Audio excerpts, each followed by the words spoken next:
Hey y'all, thanks for stopping by. So, a lot of people on the East Coast and in the Southeast are dealing with the after effects of Hurricane Helene. It rolled through this weekend, and I'm sure you've seen some of the videos from North Carolina. Chimney Rock, especially. That clip was very shocking to me. The town's been erased. If you want to watch it with us right now. Guys, just to give you an understanding of the devastation we're dealing with here. Chimney Rock's gone. Flying Bridge is gone. And the fucking road's gone.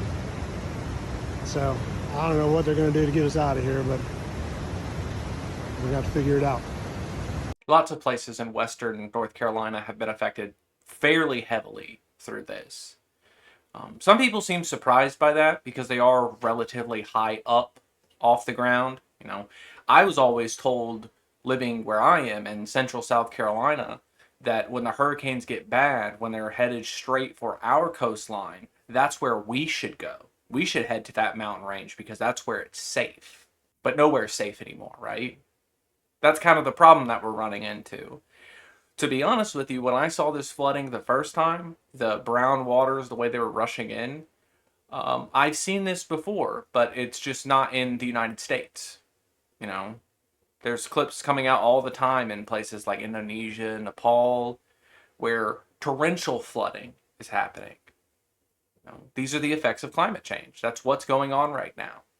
This is man-made. The reason these floods happen so bad is because we're cutting down so much tree line to build up crap, to build up police training pads in Atlanta. We're cutting down swampland. That is the sponge of the earth. And then we act surprised when the water has nowhere to go. The damage that's being caused could have been lessened if it wasn't for the amount of expanding that we feel like we need to do as humans. But as far as the relief effort goes, this has happened. It's not like it's going anywhere, but we need to do something about it. The federal response is here. You probably won't be surprised to hear that there's not enough money being pumped through FEMA because the last time we had a congressional spending bill to keep our government running, every single conservative voted against additional funds being directed to FEMA, to DHS, to anything that would actually help American citizens in their time of need. But they love blaming the administration for not approving those funds. Republican officials saying that the federal response is either not enough or they're not doing anything at all. I saw people complaining that Joe Biden wasn't handing out toilet paper towel rolls the way that Trump was in Georgia. And I gotta be honest with you, while you might like the look of that, of your candidate going down there to make a scene and to hand out supplies, that's detrimental to the actual relief effort because now you have a person who needs police protection there. Now you have someone who's taking away from people who could be doing rescue work. Biden made the statement that he would go down there once it was safe for him to be there.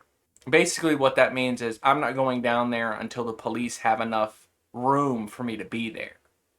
Because they should be doing more work than just, I don't know, guarding a Target so people can't get diapers for their kids. I always was under the impression that the police and all these federal agents were supposed to be helping us, to protect and serve us. But it shouldn't come as a surprise to most of you that largely the interest of the police is just to protect private property. If you're looking for a way to help with this, I would suggest you look for people you know first. See if they need any specific assistance. Mostly people are going to need financial aid at this point. I'm fine. I'm flooded in right now. I can't leave my house right now, but it didn't get into my home. Nothing of my property is ruined. I might have to buy a new dryer because my dryer's in the garage and that got some water in it, but that's nothing compared to the devastation that has affected a lot of communities in western North Carolina and even in Georgia and even in western South Carolina. There's a lot of damage that needs to be cleaned up. And if you don't know anybody personally who's been affected and you want to give your money, honestly, I would say the Red Cross. It's not just for helping people here, but international efforts as well. These effects of climate change aren't just going to be at home. I remember seeing this post a while ago about these devastating storms, this flooding, it's all going to be seen through your phone until it's finally close enough to you that you're witnessing it in person. And I gotta be honest, I really understand what they mean now, especially after seeing the floodwaters through Asheville, the devastation of Chimney Rock. That's my border state.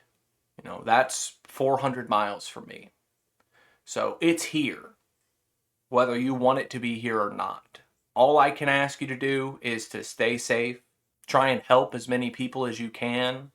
Obviously, keep yourself afloat. Don't give away everything you own. Don't make yourself destitute trying to help others. But just do what you can to try and help as many people as you can right now, because lots of people need it at this point. Current projections show a hurricane is forming in the Atlantic right now, and if this takes the same path as Helene did, I I don't really know what's going to be left of this place. But I guess until then, until we see what happens, y'all try to have a good day.